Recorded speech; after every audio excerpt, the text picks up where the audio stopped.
Walladzi khalaqal mauta wal haya liyabluwakum ayyukum ahsanu amala.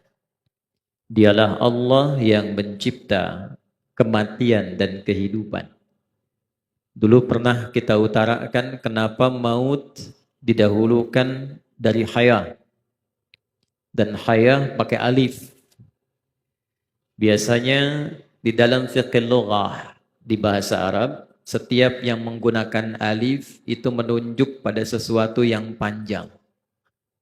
Fataha pendek, fa-nya pakai alif, fatah.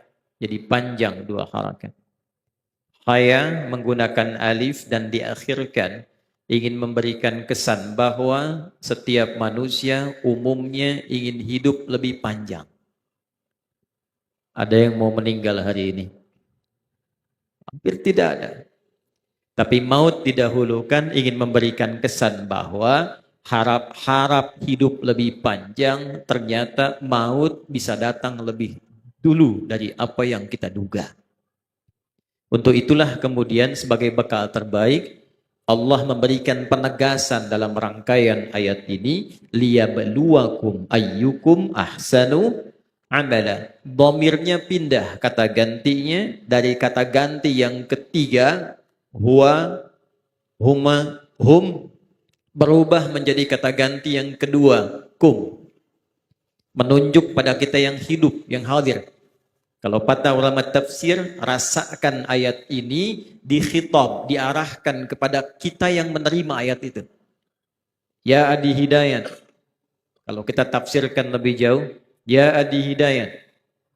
Ini hambaku Anif sudah aku ambil kembali padaku sesuai dengan ajalnya. Sekarang engkau yang masih hidup, yang masih dalam lingkup ujian, liyabluwakum, kita masuk di dalamnya, untuk menguji engkau.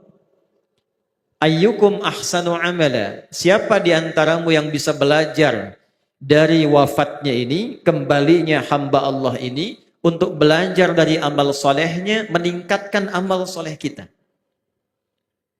Dalam memahami ayat ini, di antaranya ada hadis Nabi SAW, dan telah saya tekankan bahkan dengan sanad di pertemuan haul kedua tahun lalu, Nabi menyampaikan, qala sallallahu alaihi wasallam, udhkuru mahasina mautakum wa kuffu an masawihim. Udhkuru mahasina mautakum. Kalau ada kolega kalian, teman kalian, kerabat kalian, saudara kalian wafat, maka viralkan, sebut-sebutlah kebaikan-kebaikannya, supaya ada dua hal. Yang pertama, mengalir dengan penyebutan itu cahaya dan kebaikan ke alam kubur yang wafat itu. Yang kedua, ketika disebut itu mampu menginspirasi kita untuk meneladani kebaikan itu.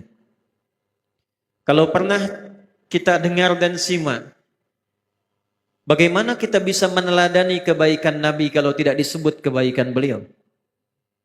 Karena itu yang paling berhak menyebut keteladanan Nabi, Allah. Ditetapkan dalam Quran surah ke-33, laqad kana lakum fi Rasulillahi uswatun hasanah, ayat ke-21. Dirinci kemudian di ayat-ayat lainnya. Dirinci dalam keterangan sirah, dirinci dalam keterangan hadis, dalam persaksian orang-orang yang hidup di masa lalu, dan mereka pun menjadi teladan lagi. Bila tidak pernah disebutkan, dituliskan dalam kitab-kitab sirah, dalam kitab-kitab hadis, dalam turunan-turunan hikmah, tak mungkin bisa kita teladani. Karena itulah rumus dari apa yang disampaikan, al-ibaratu bi'umumil lafzi la bi khususis sababi. Hikmah dan hukum itu diambil dari keumuman maknanya, jangan dikhususkan pada sebab orangnya. Jadi jangan khususkan kebaikan yang ditiru Nabi saja. Kebaikan yang ditiru sahabat saja. Ambil sifat umumnya.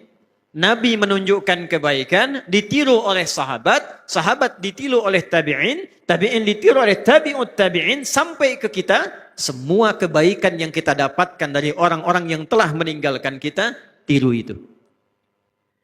Jadi kalau keluarga Haji Anif, Pak Ijek ini bikin haul, Itu termasuk dalam golongan satu makna yang disebutkan dalam hadis Nabi Muhammad sallallahu alaihi wasallam.